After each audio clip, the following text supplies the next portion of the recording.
सद्गुरु, हम छात्र अपने घरों में परिवार से मिलने वाले भावनात्मक सुख से दूर रहते हैं।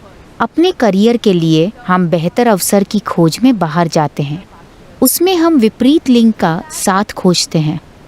कुछ लोग रिश्तों में पड़ जाते हैं जो धीरे धीरे शारीरिक अंतरंगता में बदल जाता है।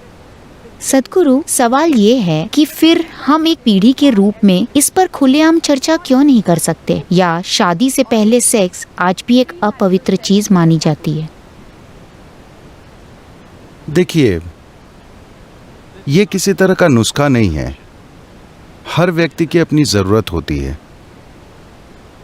अभी हमें यह समझना चाहिए, इस समाज में हम इंसानी कामुकता को इस तरह संभालते आए हैं। एक लड़की के किशोर वय में आने से पहले उसे बोल दिया जाता था, तुम्हारी शादी इस लड़के से होगी। 6-7 साल की उम्र में शादी नहीं होती, मगर उसे कहते तुम्हारे अंकल का बेटा, उस लड़के से तुम्हारी शादी होगी। लड़के से कहते तुम्हें उससे शादी करनी है। तो उन्होंने एक दूसरे को देखा नहीं है, एक दूसरे से मिले नहीं हैं, मगर उन्हें भावनाओं के स्तर पर जोड़ा जा रहा है। वे चाहते हैं कि एक दूसरे को छूने से पहले वे दोनों भावनाओं के स्तर पर अच्छे से जुड़ जाएं। ये इस संस्कृति की तकनीक है। वे इस तरह संभालते थे। तो जब आप किशोरावस्था में आते हैं, आपका शरीर कुछ खास संभावनाओं में विकसित होता है। तब तक आपकी भावनाएं किसी से जुड़ चुकी होती हैं, तो आप अपने शरीर को संभाल लेते हैं। आप पागल नहीं हो जाते, क्योंकि आपकी भावनाएं किसी से पहले जुड़ चुकी हैं।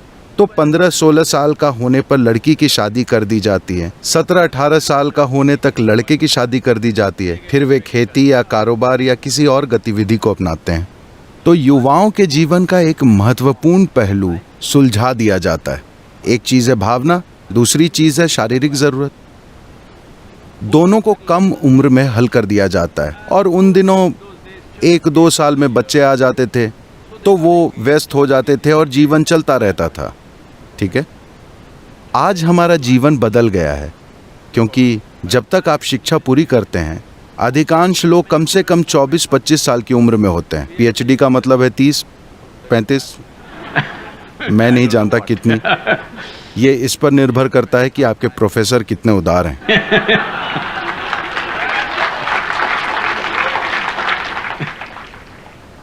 तो मान लेते हैं कि शिक्षा का औसत समय 25 साल की उम्र है।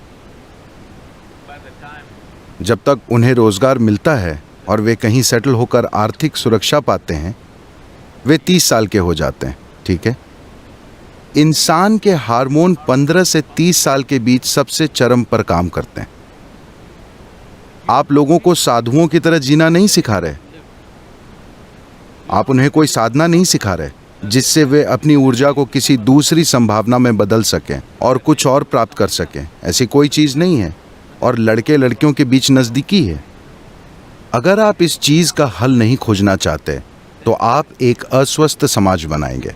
बहुत अस्वस्थ समाज, जो दुर्भाग्य से हमारे समाज में हिंसक तरीकों से व्यक्त हो रहा है, क्योंकि हमने इंसान की मूलभूत ज़रूरतों का हल नहीं खोजा है।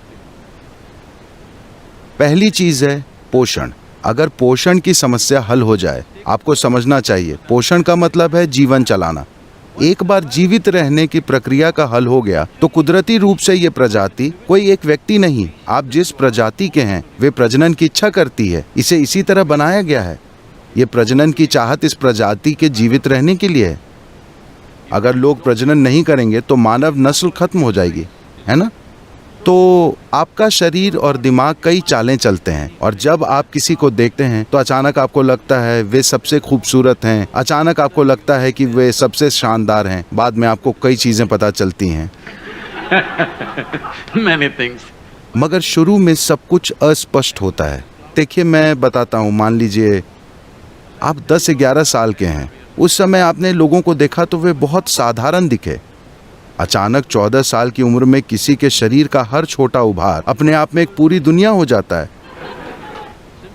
क्योंकि आपके हार्मोन हर चीज को प्रभावित करने लगते हैं। एक तरह से आपके हार्मोन आपकी बुद्धि को बंदी बना लेते हैं।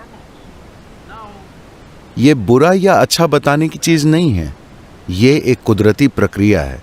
कुछ लोग हो सकते हैं जो उससे परे चले जाएं। अगर वे उसके परे जाते हैं तो उनके लिए शानदार है, उनके लिए मजबूरी नहीं होती वो इसके परे चले जाते हैं, उस व्यक्ति के लिए शानदार है। मगर आप पूरे समाज से इसके परे जाने की उम्मीद करें, ये बेवकूफ़ी है। ऐसी कोई चीज़ नहीं होती है। तो निश्चित रूप से बहस होनी चाहिए कि कब और कैसे कामुकता होना चाहिए। मगर अब भी हमारे कुछ सांस्कृतिक पहलू हैं।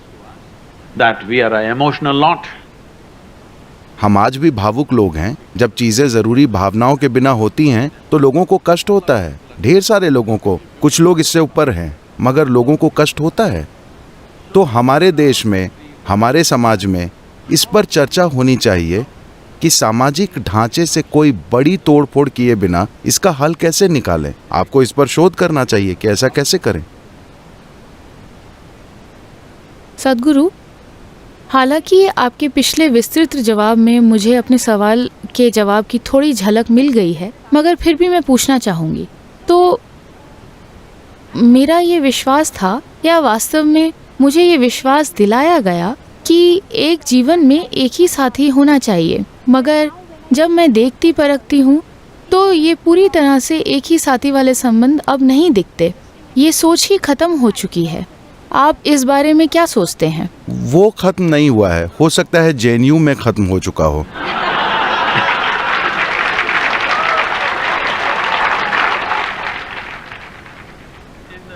बाकी की दुनिया में ये वाकई खत्म नहीं हुआ है।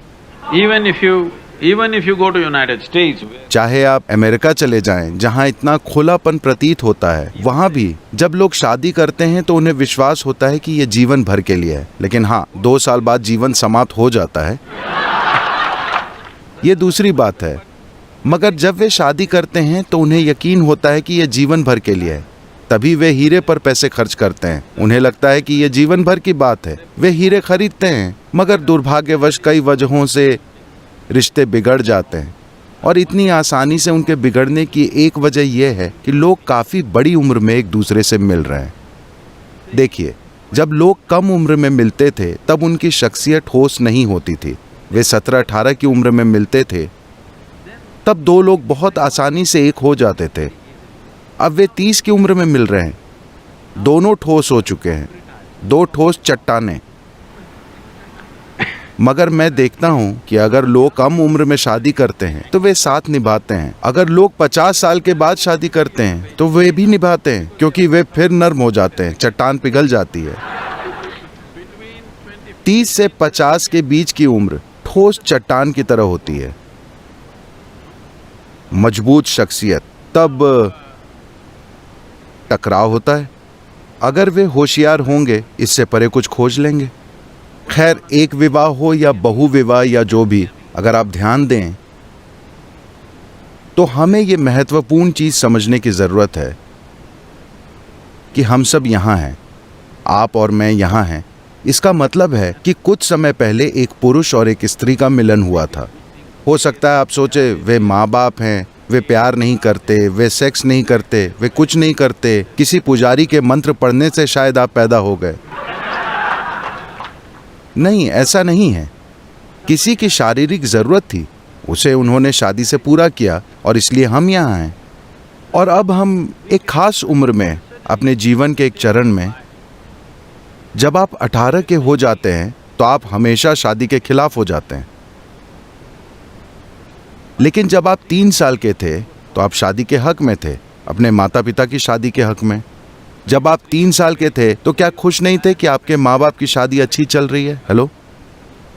जब आप 18 के होते हैं तो आप बिना बंधन के सेक्स और शादी न करने के बारे में सोचते हैं, मगर 50-55 के होने के बाद एक बार फिर आप स्थायी रिश्ता खोजते हैं। तो ये सोचना आपका काम है, क्योंकि ये आपका जीवन है, कि आप तय करें कि आप ऐसा जीवन चाहते हैं जहां आप हमेशा अपनी भावनाओं के लिए कोई साथी खोजते रहें, या आप इसे इस तरह हल करना चाहते हैं कि आप अपनी बुद्धि और समय को कुछ और बनाने, अपने शोध, अपने काम या जो भी आप कर रहे हो उसमें लगाएं। अगर भावनाओं और शरीर की समस्या हल हो जाए तो अपनी बुद्धि के इस्तेमाल की आपकी क्षमता काफ़ी बेहतर हो जाएगी, वरना आपको हर दिन किसी को खोजने के लिए आसपास घूमना पड़ेगा। नहीं, मैं ये इसलिए कह रहा हूँ क्योंकि मुझे बहुत बुरा लगता है। अमेरिका में मैं लोगों को जानता हूं और आप जानते हैं कि वहां अब हजारों लोग मुझसे जुड़े हैं। 40-45 की उम्र के लोग, मेरा मतलब महिलाएं, शानदार लोग, मगर वे इन चीज़ों में लगी हैं। इन दिनों सब कुछ ऑनलाइन होता है, वरना वे जाकर किसी बार में बैठकर इंतजार करती थीं। आज कोई आकर उन्हें ले जाएगा। ये बहुत भयंकर है। Tinder generation. I'm sorry? Tinder generation. आप इसे जो चाहें कहें, मगर मुझे लगता है कि ये बहुत दयनीय है कि 45 साल की स्त्री को एक उचित माहौल में प्रेम और सम्मान मिलना चाहिए। वो वहाँ बैठकर इंतजार करती है कि कोई अजनबी उसके रास्ते आए और वो अगले 10 मिनट में फैसला करने वाली है जब वो उसकी ड्रिंक या डिनर का बिल चुकाता है। ये भयंकर दुख की बात है। ये भयंकर है कि आपकी कोई गरिमा नहीं रह जाती।